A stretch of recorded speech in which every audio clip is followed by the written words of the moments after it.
Selamat pagi Mas Heri, salam sehat. Salam sehat Mbak Audrey. Mas Heri, ini seperti yang diberitakan sebelumnya ya, bahwa masyarakat nampaknya lebih takut begitu, kalau yang menjaganya pihak kepolisian ataupun TNI tanpa mereka mungkin sadar sebenarnya PPKM darurat ini diberlakukan untuk mengulangi laju penyebaran COVID-19. Nah, mungkin bisa dijelaskan kembali Mas Heri, apa sebenarnya pembeda antara PPKM darurat yang diberlakukan sekarang ini dengan sebelumnya? Iya, PPKM darurat ini pembatasan sosialnya jauh lebih ketat dan tegas sebenarnya. Karena hanya sektor esensial dari perkantoran yang boleh tetap beroperasi ya. Maksudnya beroperasi memperbolehkan karyawannya kerja dari kantor. Yang lain di luar sektor esensial tentu saja mereka harus bisa mempekerjakan karyawannya di rumah gitu. Nah ini yang memang tidak mudah, tetapi saya rasa apapun sebenarnya yang dijalankan pemerintah itu memerlukan dukungan dari masyarakat. Dan harus dilihat bahwa tujuan besar ini seperti Mbak Audrey katakan tadi adalah menekan laju penularan ketika misalnya di Jakarta itu kasus hariannya sudah di atas 10.000. Kasus aktif di DKI Jakarta ini Mbak Audrey dalam waktu 1 bulan setengah ini gitu ya, dari bulan 15 Mei itu kenaikannya sudah 10 kali lipat gitu. Di tempat-tempat lain di Pulau Jawa 5 kali lipat. Nah ini yang harus dilihat situasi krisisnya bahwa mereka masyarakat ini untuk sementara berkorban memang harus sabar berkorban untuk tetap tinggal di rumah terlebih dahulu. Sambil kemudian kurva penularan ini bisa kita tekan. Nanti tentu saja pemerintah juga memperhatikan keperluan ekonomi masyarakat untuk tetap beraktivitas seperti itu. Tetapi kita ini perlu jeda nih. Kalau kita tidak jeda gitu, nanti situasinya semakin tidak terkendali gitu. Kompas tiap hari melaporkan bagaimana sulitnya mencari rumah sakit, bagaimana sulitnya mencari oksigen dan juga sulitnya mencari obat-obatan yang sekarang sedang kita upayakan bersama untuk kita atasi di sektor hilirnya gitu. Tapi sektor hilir ini berapapun kita tambah tempat tidur, berapapun kita tambah oksigen, berapapun kita tambah obat-obatan, itu tidak ada artinya kalau kemudian di sektor hulunya ini tidak ada perubahan yang signifikan dari perilaku masyarakat untuk menahan diri dulu ini. Situasinya ini memang genting dan semua harus berkorban. Nggak boleh untuk kemudian mengutamakan egonya ya saya harus bekerja karena kantor saya masih memaksa bekerja. Nah ini juga yang patut kita lihat kemarin dari apa yang dilakukan Gubernur DKI Mbak Audrey ketika ada puluhan kantor akhirnya disegel karena memang kepatuhan institusi untuk menjalankan protokol kesehatan ini juga kurang bagus gitu, rendah gitu kalau bisa dikatakan kalau dari hasil pemantauan kami. Nah ini penting karena sebagian karyawan ini tadi yang keluar dari rumah-rumah mereka itu mereka melakukan itu karena kantornya masih Masih buka ya? meminta mereka masuk dan ini harusnya manajemen perusahaan ini yang kemudian harus kemudian mengerem gitu ya. Apalagi kemarin kita temukan ada perempuan hamil juga masih dipaksa bekerja kayak gitu dan bekerja dari kantor ya, bukan bekerja dari rumah. Mereka tetap bisa bekerja dari rumah dan memang 1 tahun ini mestinya sudah kita bisa menyesuaikan diri lah bagaimana caranya mengurangi aktivitas di kantor, kemudian memperbanyak pekerjaan-pekerjaan itu dari rumah, kendati tidak semuanya bisa dilakukan, tetapi secara perlahan kita bisa mengadopsi kebiasaan baru ini. Mungkin gini kali Mas Heri, mungkin masih ada yang belum paham begitu, bagaimana sih penerapannya? Bukan bagaimana, tapi mana-mana saja kota-kota ataupun kabupaten di Jawa dan juga Bali yang diberlakukan, apakah keseluruhannya?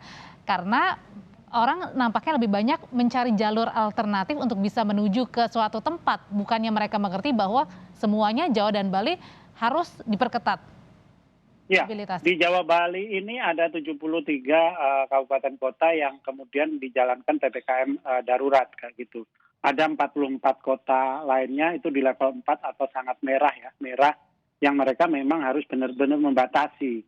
Saya rasa kita semua bisa belajar dari Kudus yang sempat dilakukan pembatasan dengan sangat ketat sebelum PPKM darurat ini. Sekarang kasusnya juga sudah mulai menurun sehingga aktivitas masyarakat mulai diizinkan gitu. Dan ini yang memang kita harus lihat bahwa situasi kita penularan juga masih sangat tinggi, juga varian baru ini juga penularannya lebih cepat dan lebih mudah, itu yang harus diperhatikan. Sehingga masyarakat ini ya saya sih mohon banget masyarakat itu mau mengerti situasinya dan menahan diri dalam 2 pekan ke depan karena kasusnya ini naik terus. 3 hari dilakukan PPKM memang belum akan terlihat gitu. Tetapi memang kalau kita tidak melakukan sesuatu, tidak menginjak rem dalam-dalam, maka situasinya benar-benar nanti di luar kontrol. Itu tentu yang tidak kita inginkan. Makanya kemudian hari ini PPKM darurat di Jawa Bali, kemudian ada 19 provinsi di 43 kabupaten kota dilakukan pengetatan PPKM mikronya. Tadi juga Pangdam juga meminta, saya rasa sangat masuk akal, agar warga RT, perangkat RT, RW juga melakukan upaya-upaya juga mempersuasi masyarakatnya untuk menahan diri dulu nih, warganya nih, untuk tidak keluar gitu ya. Kalau yang terpaksa harus keluar, mungkin harus membeli kebutuhan yang mendesak atau juga mungkin datang bekerja karena ada sektor-sektor esensial dan juga kritikal yang mereka juga diharuskan untuk bekerja. Ini bagaimana cara berpergian yang aman? Iya, cara bepergian yang aman ya mereka harus memiliki syarat-syarat yang menunjukkan bahwa mereka sudah vaksin diantaranya. Kemudian yang kedua juga menunjukkan identitas bahwa mereka bekerja di sektor yang ditulis itu ya. Kayak gitu. Saya rasa aparat di lapangan juga memberikan kesempatan gitu. Karena memang untuk kebutuhan-kebutuhan mendesak saya rasa itu bisa dilakukan. Tetapi kalau kebutuhannya untuk ngantor dan bukan sektor esensial, ngantor di kantor ya, bukan ngantornya di rumah gitu. Ngantornya nggak dilarang gitu. Pekerjaannya harus tetap bisa dilakukan kayak gitu. Dan memang kita harus menahan diri. Seperti kemarin perusahaan properti tetap buka gitu, padahal ya menjual properti sekarang juga bisa dilakukan secara online gitu, tidak harus di sana.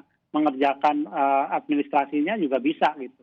Karena sekarang kan juga komputer kantor, sistem kantor gitu dengan sangat mudah diduplikasi untuk bisa diakses dari rumah. Jadi ini yang memang memerlukan kesadaran yang lebih kuat lagi dari para pelaku usaha juga. Yang pertama, kemudian juga dari masyarakat untuk berani juga menolak bahwa dia bekerja di sektor yang tidak esensial, sehingga untuk 2 pekan ini sampai tanggal 17 mereka bisa berkantor di rumah gitu. Dan tentu saja tidak ada hak untuk perusahaan itu untuk kemudian memberikan sanksi dan lain-lain. Karena itu juga terbuka, mereka bisa melapor juga di hotline yang disiapkan, misalnya di Jakarta. Pemprov DKI punya aplikasi online yang menunjukkan pelanggaran protokol kesehatan dan itu akan segera direspon oleh aparat yang berwenang. Demikian.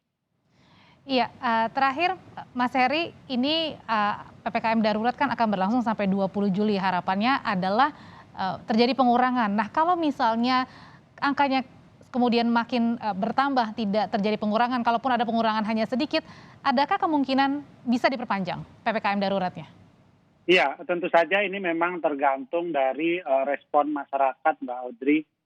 Kita sih berharap dengan target yang cukup tinggi untuk menekan kasus hingga di bawah 10.000 kasus per hari pada tanggal 20 nanti. Tapi kalau kemudian masyarakat ini tetap abai ya dengan ketentuan yang diberikan pemerintah atau diturunkan pemerintah ini, ya situasinya nanti pasti akan kita lihat lagi. Kita tentu tidak akan mengambil risiko lebih tinggi. Gitu. Jadi resiko kemungkinan untuk diperpanjang tentu saja sangat terbuka gitu. Tetapi kendati itu tidak diharapkan, saya sih tidak berharap kita harus memperpanjang PPKM darurat gitu. Tapi ini kita masih punya waktu. Sekarang di tanggal 7 masih sampai 13 hari ke depan masyarakat untuk bersama-sama berkontribusi karena apa yang dilakukan pemerintah tidak akan ada impact-nya juga jika tidak diikuti kesadaran masyarakat kayak gitu. Jadi masyarakat ini sangat penting itu subjek dari perubahan ini gitu, perubahan yang sangat drastis ini ya, karena tanggal 15 Mei pemerintah juga melarang mudik, tapi sebagian kecil masyarakat memaksakan untuk bepergian dan akhirnya ketika mereka balik, mereka membawa virus, kemudian meninggalkan virus di kota-kota tujuan mudiknya kayak gitu, sehingga Jawa ini semua merah ya. Jawa ini statusnya merah semua, akhirnya pemerintah mengambil keputusan yang sangat drastis di 7 provinsi ini karena memang rata-rata okupansi rate untuk tempat tidur rumah sakitnya udah di atas 90% seperti itu. Oke, kesadaran dan juga kepedulian dari masyarakat dan perusahaan juga ini untuk mendukung langkah pemerintah bisa mengurangi penyebaran COVID-19 di masa PPKM darurat. Terima kasih Ketua atau Kabid Komunikasi Publik Satgas COVID-19, Mas Heri Trianto yang sudah berbagi bersama kami pagi hari ini. Kapan-kapan kita jumpa lagi, Mas. Terima Ya. kasih Mbak Audrey, salam sehat.